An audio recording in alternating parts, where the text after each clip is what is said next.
नमस्कार, स्वागत है आप सभी का। हर बार दलित, आदिवासी, बहुजनों को और उनके बच्चों को ही क्यों मरना पड़ता है? क्या 15% सामंतवादी विचारधारा के लोग ही हम दलितों, बहुजनों को यूं ही मारते रहेंगे?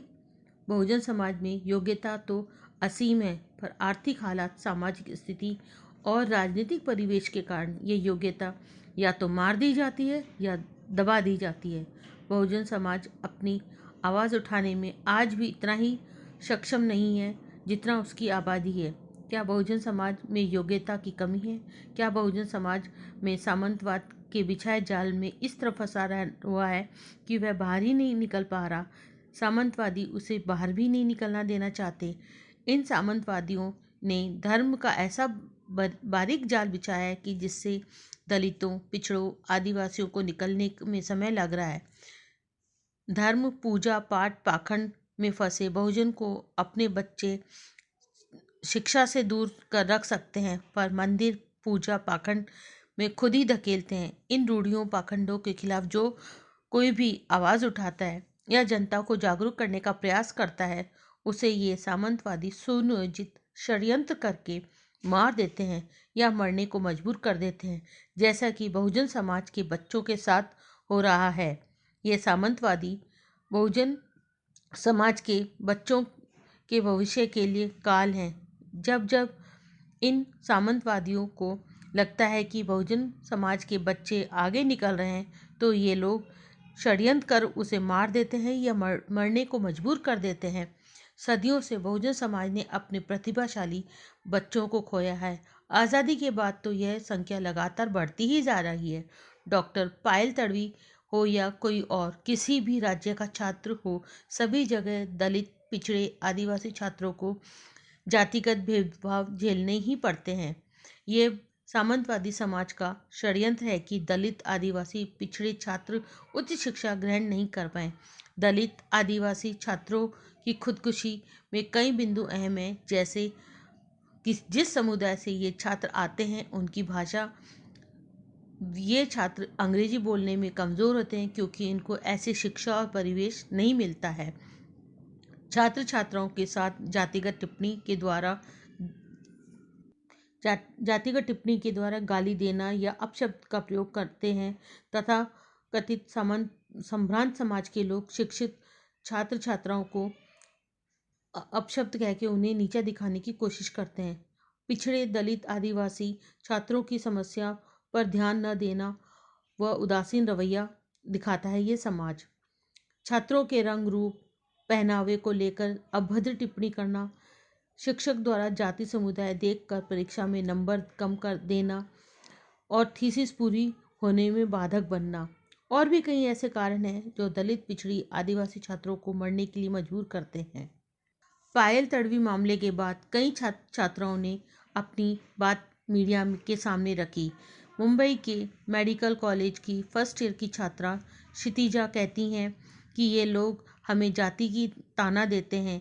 आरक्षण से आए हो, पढ़ने में आता नहीं है, चलें हमारी बराबरी करने। जाति सूचक अभद्र गालियाँ देते हैं और कहते हैं तुम जिस जाति समाज से हो उसे आगे बढ़ने का हक नहीं है। ये लोग संविधान में दिए हुए आरक्षण को हमारे लिए गाली की तरह प्रयोग करते हैं। इसी तरह महाराष्ट्र के बीड इलाके से आए धनंजय कहते हैं कि उन्हें भी ये जातीय उत्पीड़न, भेदभाव का अनुभव किया है। धनंजय कहते हैं कि ये लोग हमारे समाज की लड़कियों पर रंग भेद टिप्पणी करते हैं और उन्हें नीचा दिखाते हैं। ये लोग हर रोज न जाने कितने ही छात्र छात्राओं का मानसिक उत्पीड़न जाति धर्म के आधार पर करते हैं। बस कुछ ही मामले सामने आ पाते हैं। कॉलेज, यूनिवर्सिटी में जातिवाद के अलग अलग रूप सामने आए हैं। बुद्धिजीवी और विशेषज्ञों के अनुसार शिक्षण संस्थानों में जाति कई स्तरों पर, कई रूपों में हो रही है। मकसद सिर्फ एक है कि एक समाज विशेष को मुख्य धारा में आने से रोकना। बहुजन कार्यकर्ता और स्वतंत्र पत्रकार दिव्या कुंडुकुरी उपयुक्त कथन को सही कहती हैं कि आज भी उच्च शिक्षण संस्थानों में जातिगत भेदभाव होता है और ऐसे सैकड़ों मामले हैं जिनकी शिकायत ही दर्ज नहीं होती, ना ही कोई कार्रवाई होती है ऐसे मुद्दों पर। दिव्या के अनुसार भेदभाव कई स्तरों पर होता है, जैसे छात्र शिक्षक के के मध्य, छात्र छात्रों के मध्य, शिक्षक शिक्षक के मध्य व छात्रों के मध्य, शिक्षक और संचालकों के मध्य दलित, पिछड़े, आदिवासी छात्र बहुत ही जोश से इस उम्मीद से इन उच्च शिक्षण संस्थानों में, विश्वविद्यालयों में प्रवेश लेते हैं कि उनका अब भविष्य उज्जवल होगा। पर इसमें प्रवेश लेने के कुछ समय पश्चात ही उनका ये सपना टूट जाता है, क्योंकि इन सामंतवादियों की घटिया मानसिकता के कारण ये लोग इन छात्रों पर जातिगत टिप्पणी करते हैं। इनकी वेशभूषा, रंग, रूप, परंपरा इत्यादि पर व्यंग करते हैं और अंग्रेजी न बोलने के पर भी इन्हें ताना मारते हैं कि आरक्षण से आए हो। क्या कभी इन ब्राह्मणवादियों ने सोचा है कि इनके माता पिता किस तनाव से और किस स्थिति में जी रहे हैं? इन मनुवादियों को क्या फर्क पड़ता है? इनका तो इतिहास ही इस तरह के काले कारनामों से भरा पड़ा है। पिछले 15-20 साल से हमारे समाज के कई प्रतिभाओं को लील गया ये सामंतवाद। कुछ मामले सामने आए हैं। 2007 में छात्र द्वारा आत्महत्या के और जातिगत विपणन की शिकायतें मिलती रही हैं। 2007 के बाद से तो कुछ ज़्यादा ही शिकायतें मिली हैं। 2008 में सेंथिल कुमार आत्महत्या केस, जो तमिलनाडु के सेंथिल ने इन सभी प्रताड़नाओं से पीड़ित होकर हैदराबाद में आत्महत्या कर ली। 2010 में बाल मुकुंद ने एम्स में आत्महत्या कर ली। 2012 में एम्स में ही एक अन्य छात्र अनिल कुमार मीणा ने अपनी जीवन लीला खत्म कर ली। 2013 में पीएचडी के छात्र मदरी वेंकटेश हैदराबाद में ने आत्महत्या कर ली। ऐसा लगता है कि ये शिक्षण संस्थाएं शिक्षा की केंद्र नहीं, आत्महत्या के बिंदु बन गए हैं। 2016 में फिर हैदराबाद में रोहित वेमुला ने आत्महत्या कर ली। ये घटनाएं ऐसा सोचने को मजबूर करती हैं कि दलित, पिछड़े, आदिवासी छात्रों ही आत्महत्या क्यों कर रहे हैं? इसके पीछे कौन है? आप समझ सकते हैं। जो बच्चे गरीबी, तंगहाली से में जीवन गुजर करके इस मुकाम तक पहुंच जाते हैं, वह या तो आते ही आत्महत्या का सिलसिला जारी हो जाता है।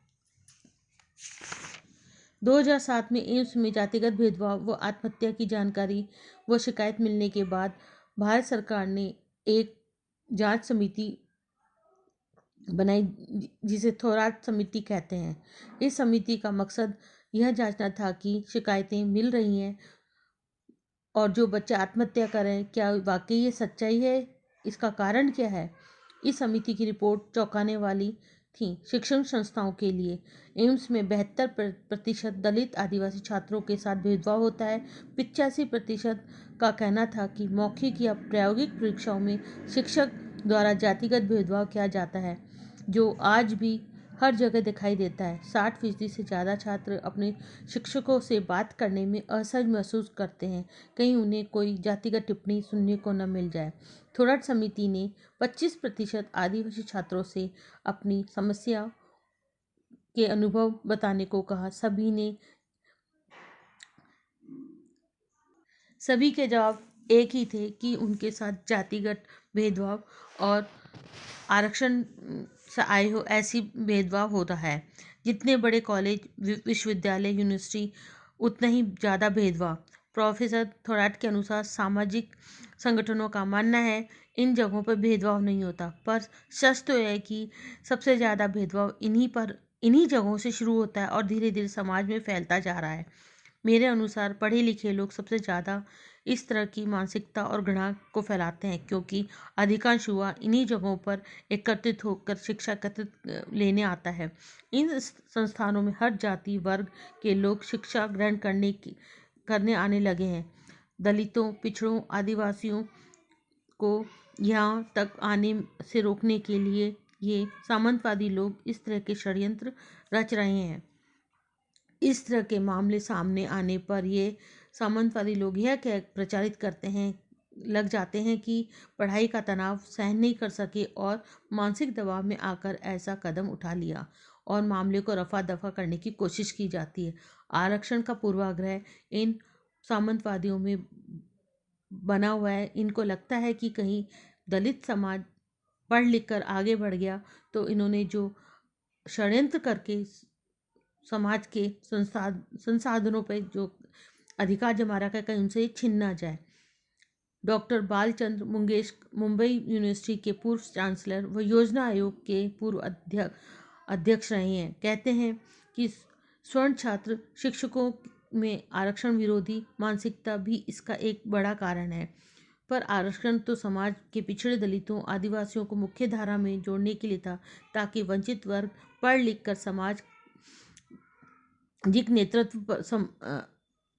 पढ़ लिख कर समाज का नेतृत्व कर सके, इसीलिए आरक्षण लागू किया गया था। आरक्षण से आए बच्चों को स्वर्ण समाज कमजोर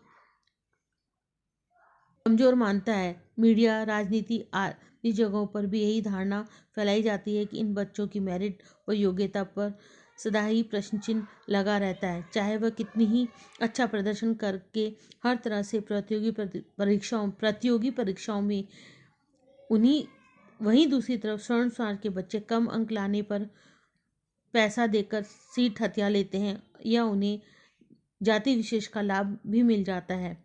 डॉक्टर अंजलि अंबेडकर, जो डॉक्टर भीमराव अंबेडकर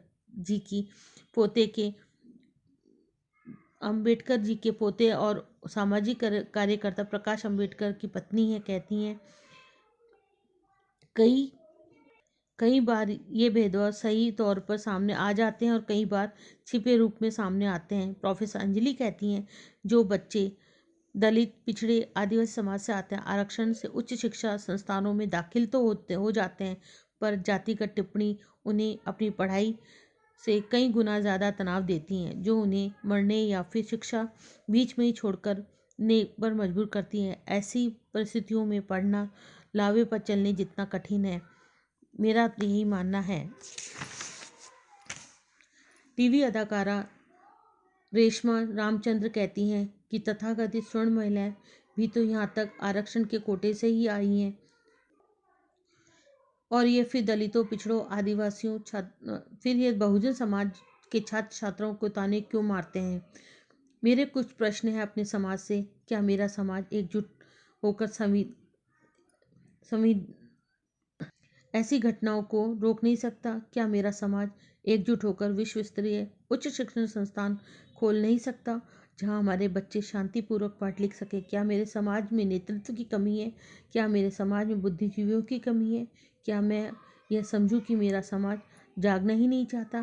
कितने ही जुल्म होते रहें और बच्चे मरते रहें और देश इसी दिशा में अपनी बौद्धिक क्षमता का विनाश करता होता देखता रहता है। इस तरह की क्षति को रोकने के लिए सरकार को कोई कठोर कदम उठाने पड़ेंगे और समाज को जागरूक होना पड़ेगा, और बहुजन समाज को अपने बच्चों के हर तरह से तनाव को एकजुट होकर दूर करने का प्रयास करना होगा। समाज में एकजुटता ही इसी तरह के हादसों को रोक सकती है। अगर हमें सामंतवाद से लड़ना है तो हमें हर स्तर पर एकजुट होना पड़ेगा, चाहे कृषि हो, न्याय हो, सभी स्तर पर एकजुट होना ही पड़ेगा।